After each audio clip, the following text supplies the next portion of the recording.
Summary of Watership Down by Richard Adams. Hazel and Fiver are rabbits and brothers. They live in the English woods in Sandalford in a warren. Their warren is mostly a happy place, but Hazel and Fiver, who often has strange views of the future, sometimes have to deal with rude treatment from their warren's ousla, which is like a police force. When Fiver sees that people have put up a sign at the edge of the field where their warren is, he sees that the whole will be destroyed. Fiver tells them they need to leave, but the Thera, the warren's chief rabbit, tells the rabbits to leave right away. That night, Hazel and Fiver decide to leave the warren with some friends, Blackberry and Dandelion being among them. A scary ousla member named Bigwig comes up to Hazel and Fiver while they are eating dinner and says he wants to go with them. That night, the rabbits and some new ones, Buckthorn, Silver, Hawkbit, Speedwell, Pipkin, and Acorn, ran off, but Holly, the captain of the ousla, tried to catch them. Holly is pushed away by Bigwig, and Hazel gives the rabbit one last chance to join them. Holly turns down the offer. Scared by everything they saw, smelled, and heard, the rabbits set out on their trip. No one questions Hazel's natural skill to lead the rabbits to safety, so he takes on the role of leader. Rabbits make each other feel better by telling stories about El Herrera, the rabbit trickster folk hero, and how he beat rabbits' enemies throughout history. One afternoon, a man named Cowslip comes up to the rabbits and tells them that he has a warren nearby and lets them stay for as long as they want. Hazel agrees to Cowslip's offer because she knows the group needs a safe place to stay. The group then follows him down to his hole. Fiver doesn't like how the place feels, but Hazel doesn't pay attention to him. There is something odd about the rabbits in Cowslip's warren, though. They are all big and healthy looking, but they look sad and scared. But Hazel and the others are drawn to stay in the warren when they learn that the rabbits there eat flera, which is tasty food like carrots, greens, and roots that a nearby farmer leaves out for them almost every meal. Fiver tries to tell Hazel again that something is very wrong, but Hazel keeps ignoring his brother's words. Fiver soon leaves the hole and plans to run away. Bigwig and Hazel follow him, and Bigwig scolds Fiver for putting his ideas ahead of everyone else's safety. Bigwig gets caught in a trap on his way back to the warren. It takes Fiver and their group of rabbit friends to free Bigwig. A farmer feeds the rabbits in Cowslip's warren. The farmer does this to keep the rabbits big and healthy so that they can be sold for more money as furs and meat. When Hazel and the others finally realize how bad things are, they leave. Strawberry, a friendly member of Cowslip's warren, joins them. The rabbits meet up with Fiver at the safe place he saw in a vision the next night.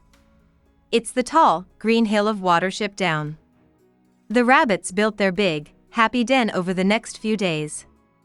They even made a big room called the honeycomb so they could spend time together and tell stories at night. At sunset one night, when it's time to eat, the rabbits hear something coming. When they meet Captain Holly, who is hurt, and Bluebell, another rabbit from Sandalford, they are shocked. Fiver was right when he said that Sandalford would be destroyed, and Holly and Bluebell tell the story. Before setting up the big tools to dig, men filled the tunnels with dirt and pumped gas into the holes. Holly and Bluebell were able to get away, but the violence around them left them devastated. They spent days wandering around in the fields, following Hazel's tracks and meeting many predators. Thanks for coming to Watership Down. Hazel and the others are taking care of Holly and Bluebell's wounds. Bigwig and Hazel see a big white bird in the fields the next day. Animals that live with rabbits tell a hurt bird that he can stay and rest for as long as he wants, even though the bird doesn't speak French very well. In his heart, Hazel wants to get the bird to like him so that he can ask the bird for a big favor when he gets better. Because they don't have any or female rabbits in their group, Hazel knows that their warren will end in a few years. He wants the bird to fly around and find another warren that they might be able to go to and ask about bringing some back to Watership Down. Hihar is the name of the bird. Sure enough, once he's better, he offers to help the rabbits find mutters to mate with, even though he wants to go back to his own flock. After taking off in a plane, Kihar comes back a few days later to tell them about a nearby farm with rabbits living in a house and a big warren 2 days away. Holly, Silver, Buckthorn, and Strawberry are sent to the other warren by Hazel, and he himself gathers a group of rabbits to attack the farm. The raid, on the other hand, goes badly. The hutch rabbits just barely make it across the farm and into the field beyond. The owners of the farm go after the rabbits with lights and guns when they see them running free in the yard. When Hazel is shot, the other rabbits have to go back to Watership Down because they think their boss is dead. When they get there, they find out that the other search party has come back from the nearby rabbit hole with a terrible story. Holly tells the story of how they got to Ephrafah, which is a scary, authoritarian prison run by General Woundwort. At Ephrafah, rabbits are bitten on different parts of their bodies when they are born. Because of this mark, they have to follow a strict routine that only lets them come out of the ground once a day. A big ousla, a council of officers, and several groups of mark leaders and sentries, along with wide patrol officers who lead scouting trips in the nearby fields, make sure that no one gets away. The others and Holly just barely made it by running away during the evening fireworks. They were being chased by a wide patrol, but as they crossed Iron Road, train tracks, an Ephrafan cop was killed by a train. When the story is over, the rabbits find out that Fiver and Blackberry went to get Hazel because Fiver had a vision of his brother being living but hurt. Hazel gets better, but his leg is much weaker than it was before. He is glad to see that the hutch rabbits are getting along well, but he knows they need more does so they don't fight when it's time to mate. Holly told Hazel about how terrible Ephrafah is, but Hazel knows that their group needs to go back there to save some does. The plants Hazel, Blackberry, Bluebell, Dandelion, Pipkin, Fiver, Silver, and Bigwig move slowly toward Ephrafah. Along the way, rabbits just barely avoid being hit by a fox as Bigwig scares it into the nearby woods. They get to a river after a few days. The rabbits talk about how to best get away from the wide patrol once the plan to get does out of Ephrafah is complete. Bigwig will sneak into the warren by himself and pretend to be a wandering hlessie, or wild field rabbit. Blackberry suggests that they use a small wooden boat that is tied to the side of the river with a rope to float down the river and get away from the police. Bigwig immediately leaves for Ephrafah. General Woundwort is told to meet with a hlessie who has shown up nearby and asked to join the warren in Ephrafah. There are too many people in the warren, a group of does recently asked to leave, and several cops were killed by a fox not long ago. As Woundwort starts to lose control, he sees his meeting with the rabbit, who has a tuft of fur on his head and calls himself Flaley, or Bigwig, as a chance to bring someone strong and new into the group. The council members put Bigwig in charge of the ousla right away and give him a mark to make him an Ephrafan.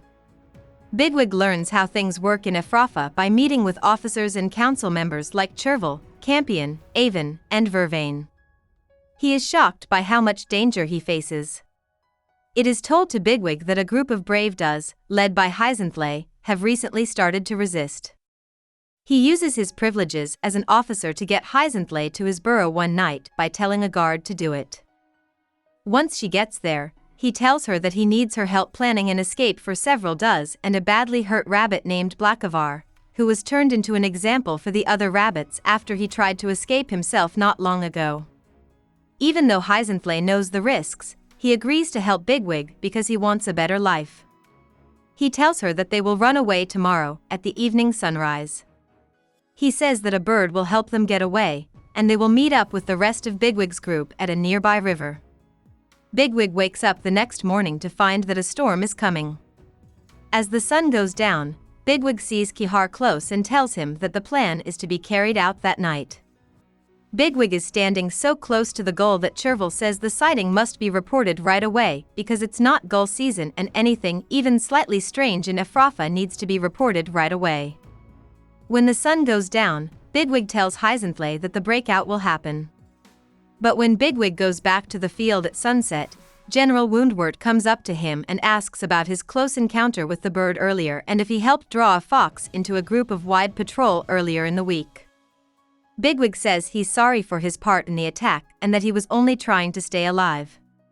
The plan has to be put off until tomorrow because Bigwig missed his chance to talk to Woundwort.